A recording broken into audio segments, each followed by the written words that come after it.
Individu yang ditahan sebelum ini bukan juruterbang yang mengendalikan pesawat. Sebaliknya, pegawai kedua yang berada di tempat duduk pemerhati dalam kokpit dan telah bercuti selama 2 hari sebelum insiden berlaku. Pilot Malaysia ditahan di Jakarta kerana disyaki menyeludup dadah. Agak-agak boleh tak kita nak bawa balik dan dakwa dia di Malaysia? Datuk Hussein Omar Khan menyatakan pihaknya kini tengah mempelajari metode canggih yang digunakan Polri, mulai dari sistem penyaringan hingga hasil intelijen.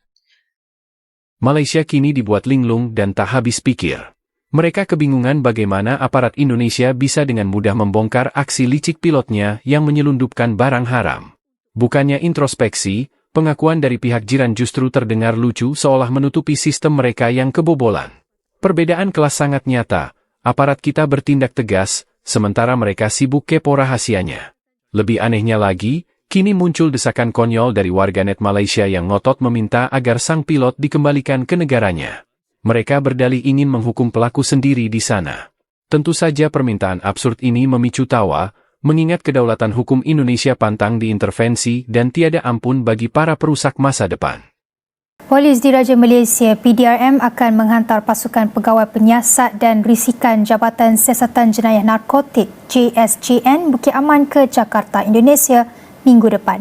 Penghantaran pasukan itu bertujuan untuk mendapatkan maklumat lanjut berkaitan rangkaian sindiket yang dipercayai terlibat dalam kes penyeludupan dadah membabitkan seorang juruterbang Malaysia.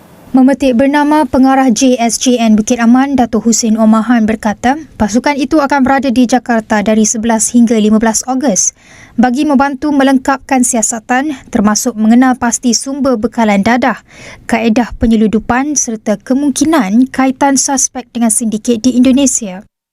Katanya PDRM akan meneliti dari segi keseluruhan pengedaran dadah ini meliputi sumber bekalan, sindiket yang terlibat, cara dadah itu diperoleh. Pihaknya turut meneliti cara suspek boleh melepasi tapisan keselamatan di pintu keluar lapangan terbang antarabangsa Kuala Lumpur KLIA serta kaitannya dengan sindiket di Indonesia. Tambah beliau, siasatan itu penting bagi mengenal pasti keseluruhan rantaian pengedaran termasuk kemungkinan penglibatan pihak lain.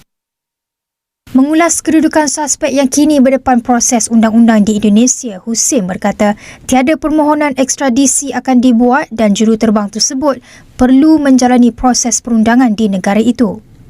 Sebelum ini, media melaporkan seorang juruterbang berusia 39 tahun ditahan pihak berkuasa Indonesia di Terminal 3, lapangan terbang antarabangsa Soekarno-Hatta selepas didakwa cuba menyeludup 25 kilogram dadah.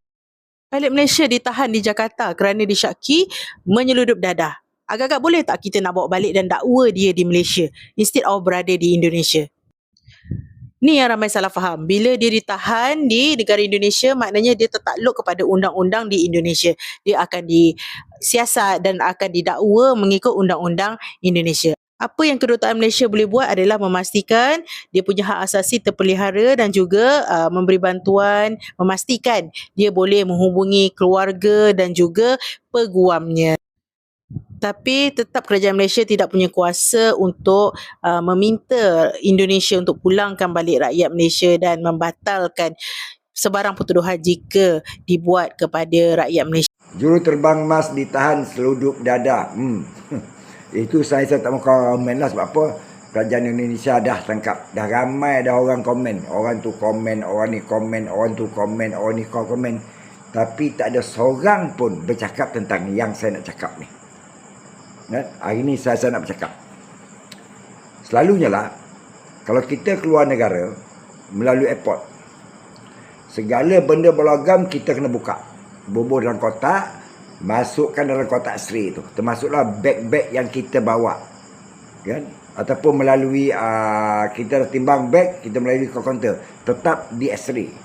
Kan? Situ. Tetap di X-ray. Kan? Situ.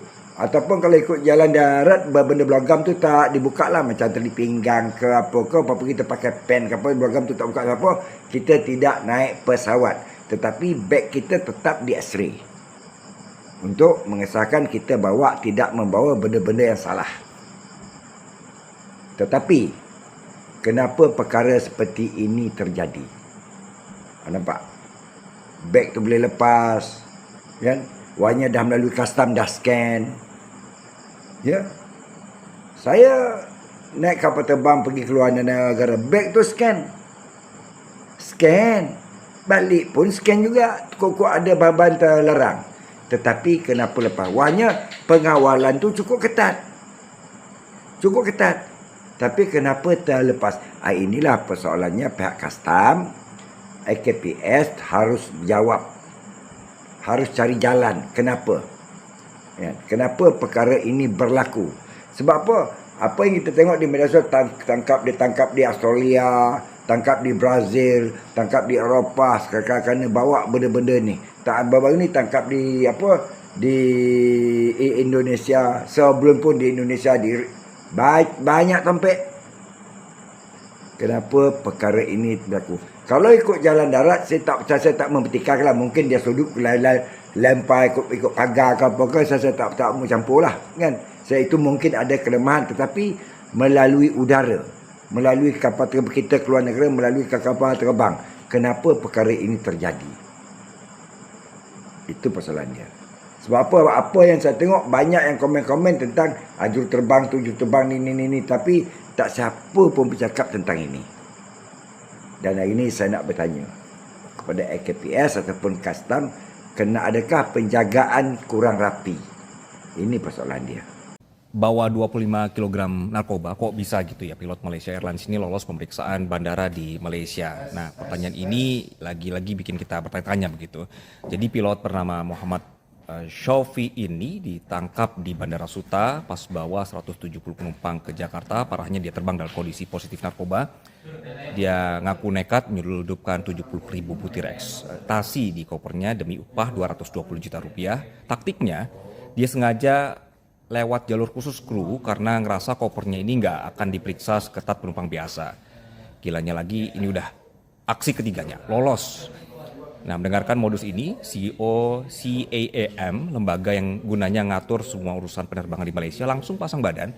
Dia membantah keras kalau bandara mereka masih atau juga ngasih pengecualian atau karpet merah buat kru pesawat. Sesuai dengan regulasi resmi di tahun 2019, semua kru dan koper mereka wajib di X-ray tanpa tebang pilih. Tapi faktanya barang haram sebanyak ini bisa lolos sampai ke kabin, dan CAAM akhirnya ngaku kalau mereka lagi investigasi besar-besaran buat ngumpulin fakta kenapa sistem keamanan bandara mereka bisa bobol, dan sepandai-pandainya si pilot sembunyi, jalurnya buntu juga di tangan Bea Cukai Indonesia dan sekarang terancam hukuman mati. Prestasi membanggakan kembali ditorehkan Kepolisian Republik Indonesia di kancah internasional. Kepolisian Diraja Malaysia atau PDRM mengaku dibuat penasaran dengan cara Polri sukses membongkar kasus penyelundupan narkoba yang melibatkan seorang pilot asal Malaysia di Bandara Internasional Soekarno-Hatta. Dalam konferensi pers di Selangor, Datuk Hussein Omar Khan menyatakan pihaknya kini tengah mempelajari metode canggih yang digunakan Polri, mulai dari sistem penyaringan hingga hasil intelijen. Hebat banget ya Polri kita, sampai-sampai negara tetangga pun kepo sama cara kerjanya. Semoga keberhasilan ini menjadi langkah awal lahirnya kerjasama yang lebih kuat antara Polri dan PDRM untuk memburu jaringan narkoba lintas negara. Kemampuan kita hanya mampu buat belacan aja. Cakap apa? Batang macis pun kita tak mampu buat. Nah, kemampuan kita hanya mampu buat belacan. Tahu belacan? Itu kemampuan kita pun. Nak cakap apa? Mana jat pejuang yang orang kita buat? Dah berpuluh tahun. Begitulah cara aparat kita bekerja.